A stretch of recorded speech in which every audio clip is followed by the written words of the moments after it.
سکیں، اور بوکھلاہٹ کی یہ حالت ہے کہ جو اقدام ان کو آخر میں کرنے چاہیے وہ انہوں نے غلطی سے بوکھلاہٹ میں پہلے کر دیے ہیں۔ ان کا یہ واویلا جس میں کہ عوام کے لیے کچھ بھی نہیں ہے، چاہے وہ پیڈ ایڈورٹیزمنٹس کے تھرو ہو یا اپنی تقریروں کے تھرو ہو، جس میں کہ جھوٹ در جھوٹ بولا جا رہا ہے، جس کے کہ یہ ظاہر ہے کہ ماہر ہیں، ان کی زندگی گزری ہی جھوٹ پہ ہے، ان کا جو ایمان ہے وہ پیسہ ہے، اور انہوں نے اپنے ادوار میں جتنے بھی لیڈران ہیں، لیکن ان میں 3 بنیادی کردار ہیں جن کو کہ میں یہ کہوں گا کہ وہ کرپشن کے سلطان ہیں: نواز شریف، آصف علی زرداری اور مولانا 12ویں کھلاڑی مولانا فضل الرحمان۔ یہ وہ لوگ ہیں جنہوں نے کہ مختلف ادوار میں اس قوم کا پیسہ لوٹا اور اپنی سیاست، نہ صرف اپنی سیاست بلکہ پاکستان کی جو سیاست کا ماحول ہے اس میں کرپشن، اس میں پیسہ لانا، پیسے کی سیاست یہی لوگ لائے۔ جوڑ توڑ کی، لوگوں کو خریدنا، لوگوں کو بیچنا، یہ ان کے ادوار میں شروع ہوا۔ ملک کے سیاسی کلچر میں ایک ایسی منافقت کا کلچر پھیلا دینا جس سے کہ اس ملک کی جو بنیادی جو ایک اقدار تھیں، سماجی اقدار تھیں، ان کو ملیاں میٹ کیا اور ایک ایسا ماحول بنایا جس میں کہ صرف پیسے والے لوگ سیاست کر سکے، اور اس سیاست کو آگے کرنے کے لیے انہوں نے کرپشن پہ کرپشن کی، اور پھر ان کی جو ذاتی ہوس تھی اس کو بھی اب انہوں نے ٹھنڈا کرنے کے لیے ایسے نئے لیول کرپشن کے کریٹ کیے جس سے کہ انہوں نے وہ پیسہ جو کہ انہوں نے یہاں سے لوٹا دوسرے ملکوں میں انہوں نے منتقل کیا، وہاں پہ جائیدادیں خریدیں، وہاں پہ بینک بیلنس رکھے، اپنی اولادوں کو بھی باہر بھیجا، اور آج وہ پاکستان سے عوام سے قربانی چاہتے ہیں۔ اور ساتھ ہی ساتھ میں اب یہ تو ان کو بھی یہ پتہ چل گیا ہے کہ جو کہ گلگت بلتستان میں ان کے ساتھ ہوا، اب یہ جو سارا پریشر ہے وہ اس لیے ڈیولپ کر رہے ہیں کیونکہ 2 سال تک یہ چپ رہے، مختلف طریقوں سے انہوں نے ہمیں اپروچ کیا، مختلف طریقوں سے انہوں نے ہم پہ پریشر ڈالا کہ کس طرح سے ہم ان کے جو کرپشن کے مقدمات ہیں ان پہ ہم ان کو NRO دے دیں۔ لیکن جب یہ بالکل فیٹ اف کے بعد بالکل ان کو یقین ہو گیا کہ اب ہمارے پاس کوئی اور صورت نہیں ہے سوائے اس کے کہ ہم جتھے لے کر، جلسے جلوس کر کے، گالیاں دے کر اور ایک ایسا ماحول پیدا کریں جس میں کہ انہوں نے ایسے لوگوں کو بھی آگے لگا دیا ہے جن کا نہ لینا ہے نہ دینا ہے،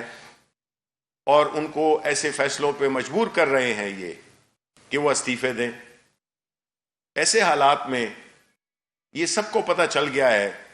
کہ مختلف پارٹیز ہیں اور ان کی مختلف سمتیں ہیں،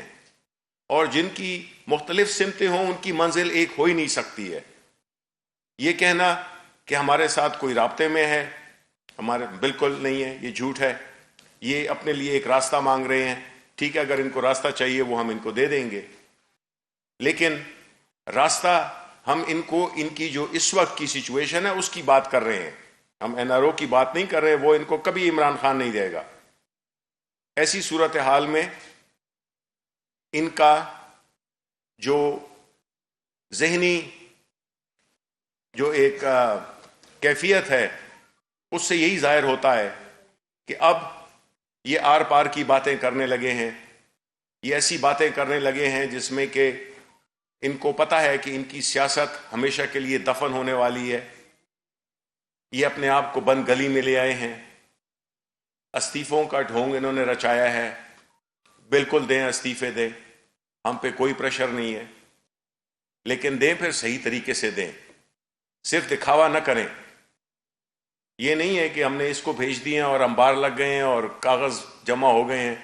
160 کاغذ کا کیا انبار ہوگا میکسیمم. تو اس قسم کی صورتحال میں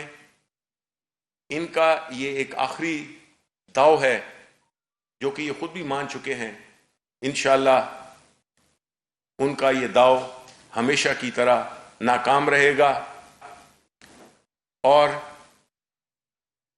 ان کی جو یہ سیاسی جو ان کا مستقبل ہے, خاص طور پہ مولانا فضل الرحمان اور نواز شریف, ان کو پتہ ہے کہ وہ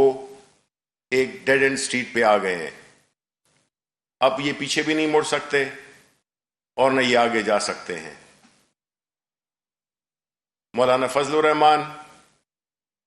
جن کا کہ میرے کولیگ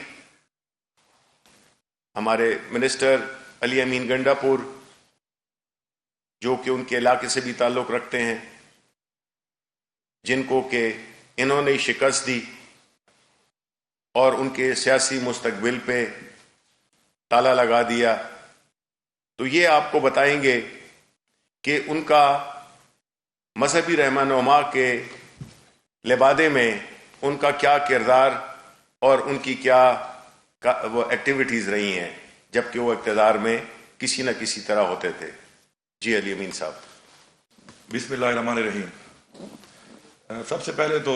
مولانا فضل الرحمان جو ہے یہ ایک اپنے حلقے سے ایک مسترد ہوا ریجیکٹڈ پولیٹیشین ہے.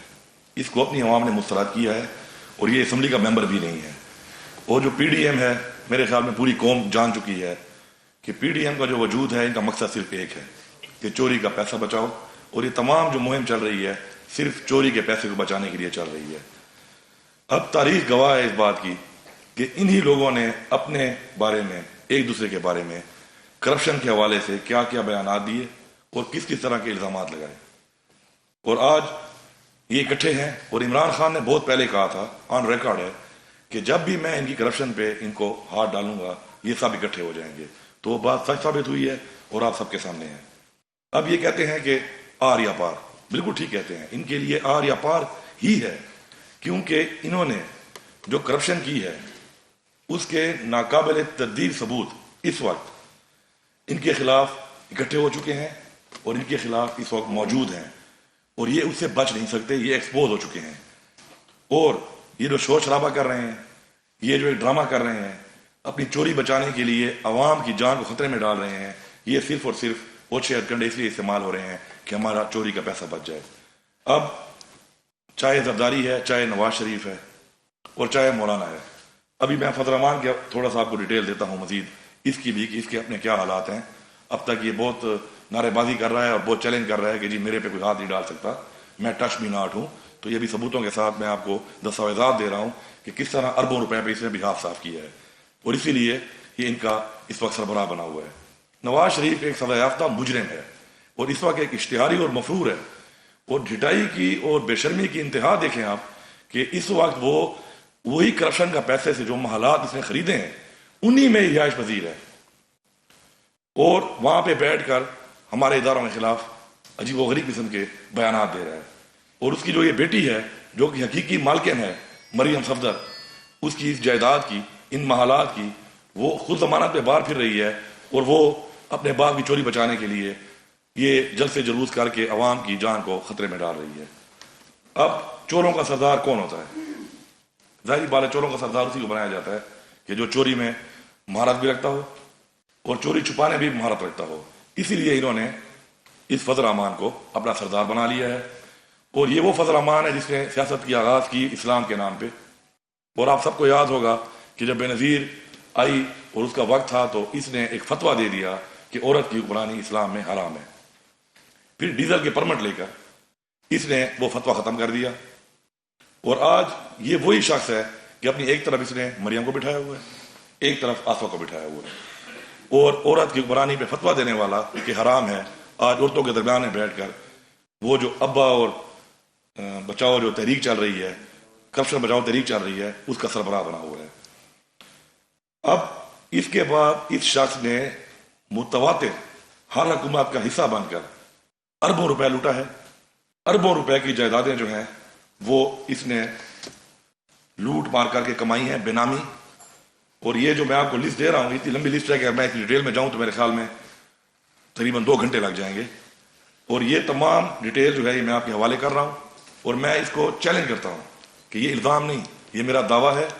کہ اگر یہ کہتا ہے کہ یہ جھوٹ ہے، مجھے عدالت میں لے جائے،